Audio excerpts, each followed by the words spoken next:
Hello dear student, welcome you all again in this lecture session. I am Pratibha Bhagat, your course teacher of diseases of field and horticultural crops and their management part 1.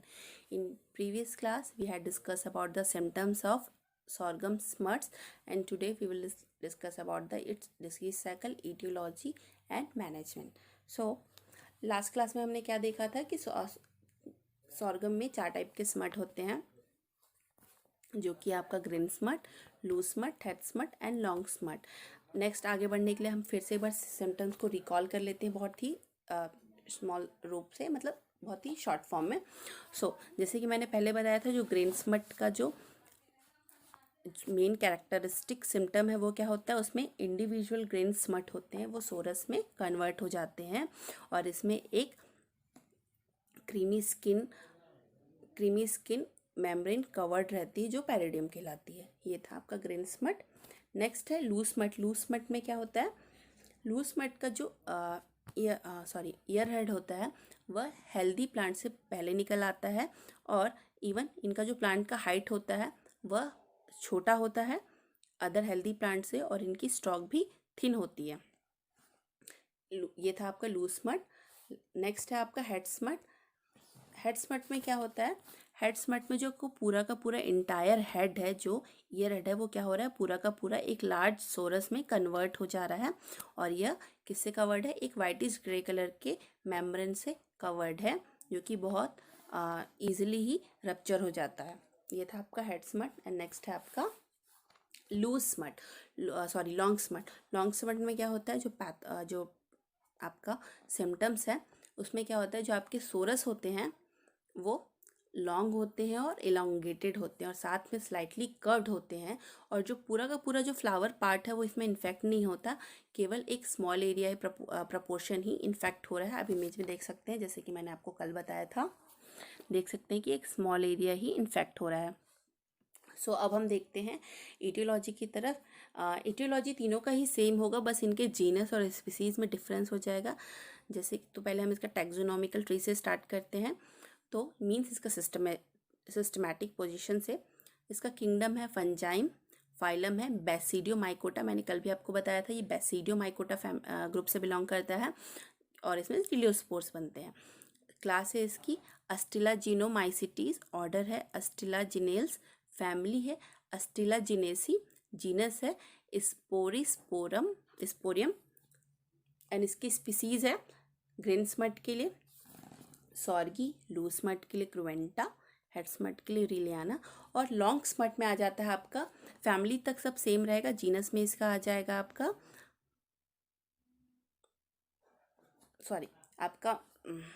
जो आपका long smut है उसका आपके genus में आ जाएगा टोलिस्पोरियम and उसकी species जाएगा एरेनबर्गी।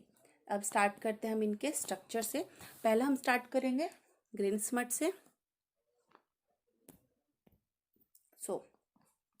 Etiology of and disease cycle of grain smut. जैसा कि ग्रेन स्मट का जो कॉजल ऑर्गेनिज्म है वो है स्पेरोस्पोरियम सॉर्गई और इसमें भी डिफरेंट मतलब आप इसके इटियोलॉजी से ही हम इसके डिसीज साइकिल को इमेजिन पढ़ सकते हैं। जैसे कि मैंने पहले बताया था कि यह क्या है, एक सिस्टमेटिक इन्फेक्शन है जो कि मोस्टली सीड बॉर्न इन्फेक्शन फैलाता है। Let's start from etiology. When a smut infested kernel is planted, मतलब जब स्मट कर्नल को इन्फेक्ट कर देता है तब then the teliospore mostly 4 to 7 micron in diameter germinate along with the seed forming 4-celled promycelium, जिसे हम epibasidium भी कहते हैं, bearing lateral sporedia।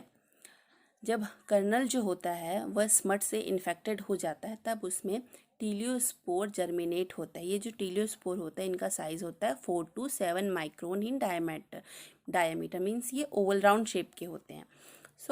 ये टीलियोस्पोर जर्मिनेट होने के साथ क्या होते हैं, ये सीड में 4-celled प्रोमाइसीलियम प्रोड्यूस करते हैं, फॉर्म करते हैं, जिसे हम ईपीबैसिडियम भी कहते हैं और ये प्रोमाइसीलियम लेटरल स्पोरेडिया बियर किए होता है।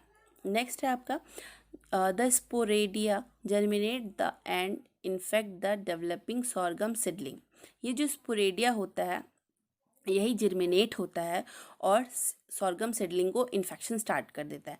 मीन्स जो टीलियोस्पोर होता है वो सीड को इन्फेक्ट कर रहा है, और जैसे सीड इन्फेक्ट हो जाता है और प्लांट फील्ड में सोइंग हो जाती है, तो वहाँ से फिर ये जो स्पोरेडिया होता है, टीलियोस्पोर के अंदर ऊपर बनता है प्रोमाइसीलियम, और प्रोमाइसीलियम लेटरल स्पोरेडिया फॉर्म करता है, और यही स्पोरेडिया क्या करता है, जर्मिनेट होना स्टार्ट कर देते हैं और सॉर्गम सीडलिंग के साथ ये भी डेवलप करना स्टार्ट कर देते हैं। कभी कभी स्पोरेडिया नेक्स्ट आप देखेंगे, sometime the teliospore germinate directly by the producing germ tube.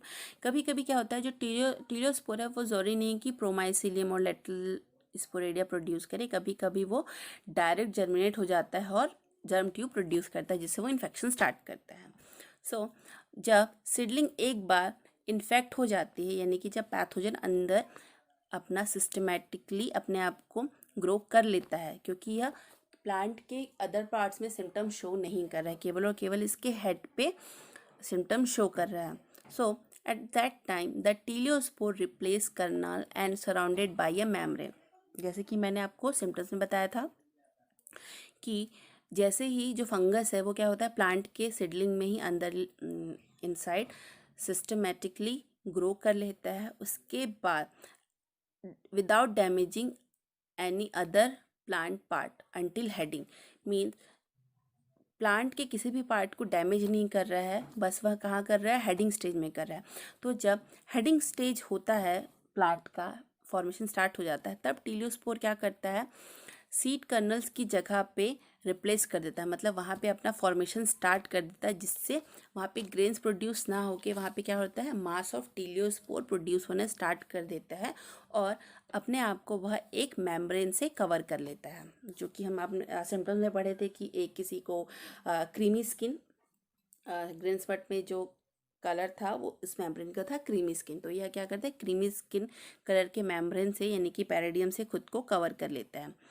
Eight maturity the membrane rupture releasing the teliospore to contaminated seed और सॉइल।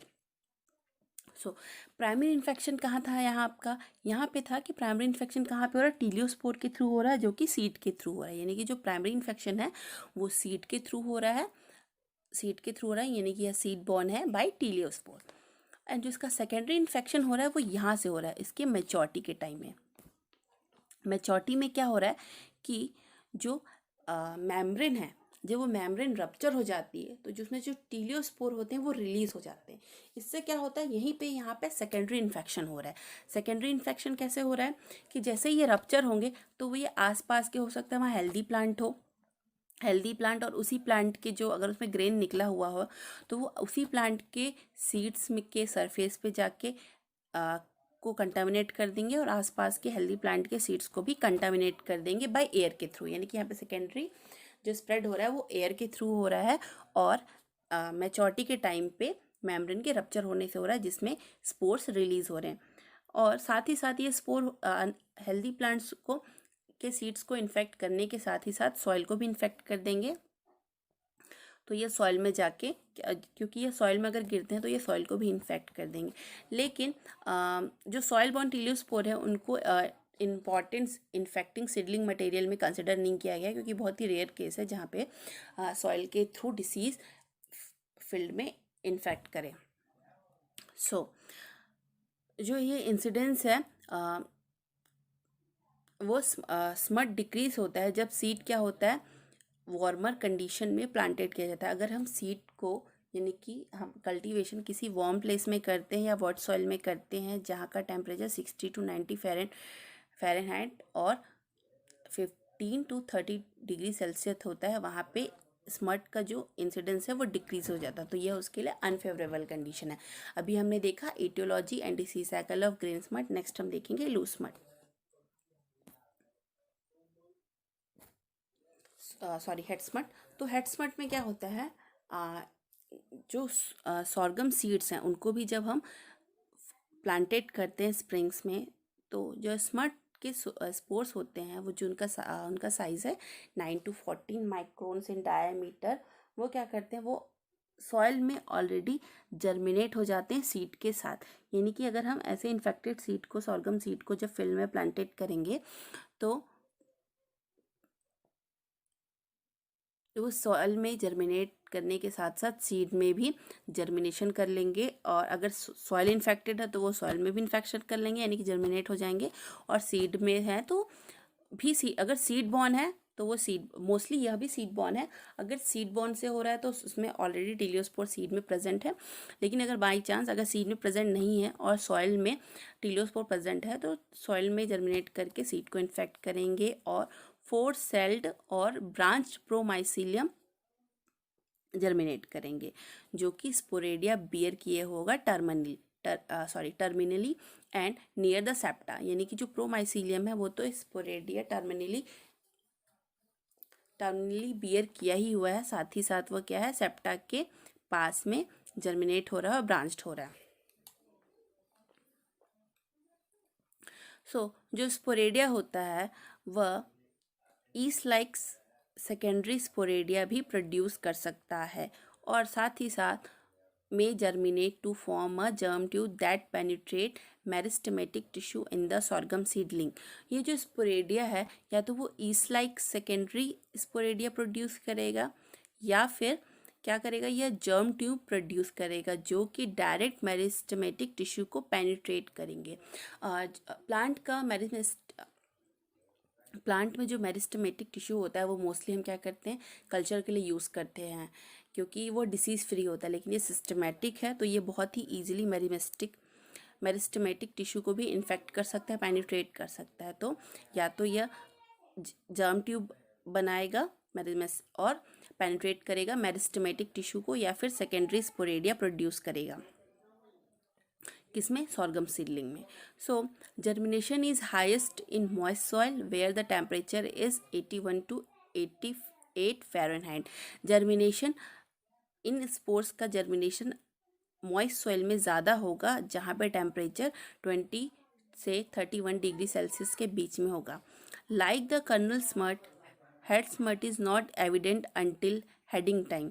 जैसे कि कर्नल स्मट भी है वैसे हेड स्मट भी क्या है, उसे भी हम पहले से पता नहीं कर सकते जब तक कि हेड स्मट ईयर हेड ना निकल जाए। जबकि आपका जो लूज स्मट है और लॉन्ग स्मट है, जो लूज स्मट है उसे भी हम क्या कर सकते हैं, उसका जो प्लांट के कुछ पर्टिकुलर सिम्टम्स है वो बता देते हैं कि हाँ इसमें लूज स्मट लगा है। जबकि आपका ग्रेन स्मट और हेड स्मट में ऐसा आपको पता नहीं चलेगा। ग्रेन स्मट में भी ग्रेन स्मट और हेड स्मट में जब ईयर हेड निकल आ जाता है तभी हमें डिसीज़ का पता चलता है। So the fungus develop only in actively growing meristematic. जो फंगस होता है वह किसके अंदर ग्रो हो रहा है, वो मेरिस्टेमेटिक टिश्यू के अंदर ही एक्टिवली ग्रो कर रहा है। और जो स्मट स्पोर होते हैं वो may also cling to the surface of the sorghum seed. Means ये जो सॉर्गम के स्पोर्स होते हैं वो क्या हो रहे हैं, सॉर्गम सीड के सरफेस पे भी क्लिंग कर सकते हैं। Introducing the smut fungus into the soil of field not previously infested। यानी कि जो स्मट के स्पोर्स होंगे वो क्या करेंगे, सरफेस में, सॉर्गम सीड के सरफेस में इन्फेक्शन उनके सरफेस पे आ सकते हैं। सॉरी, हाँ।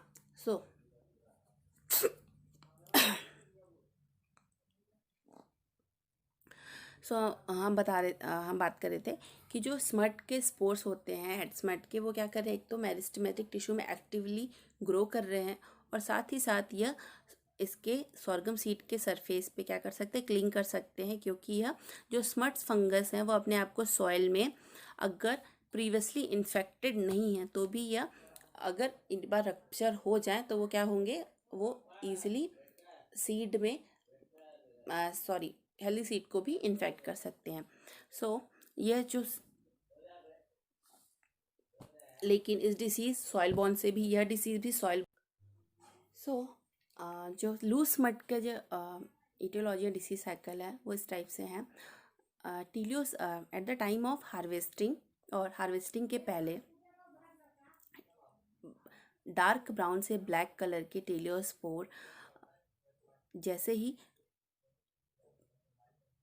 सॉरस से रिमूव हो जाते हैं और ब्लोन हो जाते हैं, तब वह long black pointed conical end of an curved structure छोड़ जाते हैं सेंटर में गॉल के, जिसे हम कॉलुमिला कहते हैं। साथ ही साथ कुछ स्मट स्पोर होते हैं जिनका साइज होता है 6 to 10 माइक्रॉन्स इन डायमीटर। यह हेल्दी कर्नल्स और हेल्दी सीड के जब यह एक्सपोज होते हैं स्पोर्स, तब ये हेल्दी सीड्स के या हेल्दी कर्नल्स के सरफेस पे चिपक जाते हैं, जिससे यह आसपास के फील्ड और आसपास के हेल्दी प्लांट्स को इन्फेक्ट कर देते हैं। जब हम इन्फेक्टेड कर्नल को प्लांटेड करते हैं, यानी कि जिसमें loose smut already infected seeds का या कर्नल्स को हम जब प्लांट करते हैं या जर्मिनेट करते हैं, तो जो टीलियोस्पोर होता है वह सीड में जर्मिनेट होता है और जर्मिनेट होने ऑलरेडी उसमें टीलियोस्पोर प्रेजेंट है, तो टीलियोस्पोर क्या करता है, वह सीड में एक thick and fold cell structure produce करता है, यानी कि जो कि प्रोमाइसिलियम होता है, प्रोमाइसिलियम को प्रोड्यूस करता है। और ये प्रोमाइसिलियम लेटरल स्पोरेडिया को बियर किए रहते हैं। ये स्पोरेडिया जर्मिनेट होते हैं और सॉर्गम सीडलिंग में इन्फेक्शन डेवलप करना स्टार्ट कर देते हैं। जो मोस्ट इन्फेक्शन है, यानी कि जो सबसे ज़्यादा इन्फेक्शन है, वह टीलियोस्पोर के द्वारा हाइफी प्रोड्यूस करने से होता है। ये हाइफी क्या करते हैं, यंग सीडलिंग को इमर्जेंस से पहले ही पेनिट्रेट कर देते हैं। जो सीडलिंग होते हैं इनका इन्फेक्शन मोस्टली एक पर्टिकुलर टेम्परेचर पे डिपेंड करता है, जिसका जो कि है 20 to 25 डिग्री सेल्सियस। और साथ ही साथ wide range of soil moisture और पीएच भी इस टेम्परेचर में इन्वॉल्व रहते हैं। जो फंगस है वो कंटिन्यूसली सिस्टमेटिकली प्लांट के अंदर ग्रो करता रहता है जब तक, और इसे तब तक हम ऑब्जर्व नहीं कर पाते जब तक हेडिंग स्टेज प्लांट में ना आ जाए। और जब हेडिंग स्टेज आता है तब हमें उसे लॉन्ग ब्लैक पॉइंटेड स्मट देखने को मिलता है। और जब यह रप्चर होता है तभी यहाँ पे भी सेकेंडरी इन्फेक्शन हमें देखने को मिलता है। ये जो secondary infection loose kernel smut के स्पोर का इन्फेक्टेड हेड से जब ये रिलीज होते हैं तो आसपास के ये हेल्दी फील्ड और हेल्दी प्लांट को इन्फेक्ट कर देते हैं, जहाँ पे वह हेल्दी प्लांट भी क्या हो जाते हैं, स्मटेड हो जाते हैं। तो इस तरह से डिसीज साइकिल है। मोस्टली आपके सारे ही जो पैथोजेंस है उनका जो प्राइमरी इन्फेक्शन है वो सीड बॉर्न है, और आपका सेकेंडरी इन्फेक्शन है आपका वो क्या है, वो एयरबॉर्न है, इनबॉर्न टीलियोस्पोर के थ्रू है। बस एक हेड स्मट ऐसा है जिसमें ज़रूरी नहीं है कि जो इन्फेक्शन है वो सीड बॉर्न पे डिपेंड नहीं करता। नेक्स्ट है आपका पैथोजन है जो लॉन्ग स्मट के जो पैथोजन होते हैं, जो सॉरस का जो स्ट्रक्चर होता है वो मोस्टली 2.5 सेंटीमीटर तक होता है, लॉन्ग होता है, यानी कि जो इसका पैथोजन है वो किसके थ्रू हो रहा है, रिलियाना के थ्रू हो रहा है, और यह भी टीलियोस्पोर प्रोड्यूस कर रहा है और स्पोरेडिया भी प्रोड्यूस कर रहा है इसमें। बट इसका अभी तक किसी पर्टिकुलर स्ट्रक्चर के बारे में डिस्क्राइब नहीं किया गया है, इसलिए मैंने अपने स्लाइड में मेंशन नहीं किया है इसे। लेकिन मोस्टली इसमें भी क्या होता है, टीलियोस्पोर और स्पोरेडिया का प्रोडक्शन होता है। नेक्स्ट हम देखते हैं मैनेजमेंट के बारे में। हम एक ही मैनेजमेंट को हम सारे स्मट्स में यूज़ कर सकते हैं। तो जैसे कि मैंने पहले बताया कि सीड को बिना ट्रीट किए हुए हमें फील्ड में जर्मिनेट नहीं करना चाहिए। तो सीड ट्रीटमेंट के लिए हमें कैप्टॉन और थायरम का यूज़ कर सकते हैं, जिनका रेट होगा @ 4 ग्राम पर kg। इसके साथ ही साथ हम सीड को ट्रीट करने के लिए विटावैक्स का भी यूज़ कर सकते हैं, जो कि कैप्टॉन और थायरम का कॉम्बिनेशन होता है, उसका भी 4 ग्राम पर kg ऑफ सीड जिसका रेट रहेगा। इसके अलावा हमें डिसीज़ फ्री सीड्स को यूज़ करना है, क्रॉप रोटेशन का प्रॉपर फॉलो करना है। साथ ही साथ जो ईयर हेड्स हैं, स्मटेड ईयर हेड्स हैं, उनको एक क्लॉथ बैग में कलेक्ट कर लेना है, यानी कि हम कोई फील्ड में किसी तरह का स्मट प्लांट दिखता है तो हमें उसके ईयर हेड को बहुत ही केयरफुली उसके मेम्ब्रेन को रप्चर किए बिना ही उसे प्लांट से कलेक्ट कर लेना है और एक क्लॉथ बैग में डाल के उसे सॉइल में बरी कर देना है, या तो उसे हम गर्म पानी में बॉइलिंग वाटर पे हम उसे डाल दें, जिससे कि जो स्पोर्स हैं वो डेड हो जाएंगे और वह किसी तरह से एनवायरनमेंट में और इन्फेक्शन नहीं फैला पाएंगे। तो इस तरह से हम स्मार्ट में मैनेजमेंट कर सकते हैं। और हम स्मार्ट एक बार फील्ड में आ जाने के बाद हम उसे मैनेज नहीं कर सकते सिवाय उसके ईयर हेड को रिमूव करने के अलावा। साथ ही साथ जो इसका कोलेट्रल होस्ट होता है वो साइटोलॉन डेक्टोलॉन होता है, तो हमें फील्ड सैनिटेशन का प्रॉपर यूज़ करना चाहिए और साथ ही साथ हमेशा क्रॉप रोटेशन करता रहना चाहिए। स्पेशली काउपी के साथ हमें इसका क्रॉप रोटेशन करना चाहिए जो कि इस डिसीज़ को कंट्रोल करने में बहुत ही हेल्पफुल है। सो आज के लिए इतना ही स्टूडेंट, थैंक यू। और हमारा सॉर्गम का ये जो टॉपिक है वो ख़त्म हो चुका है। अब हम नेक्स्ट क्लास में pigeon P, green gram and black gram के बारे में स्टार्ट करेंगे। Thank you.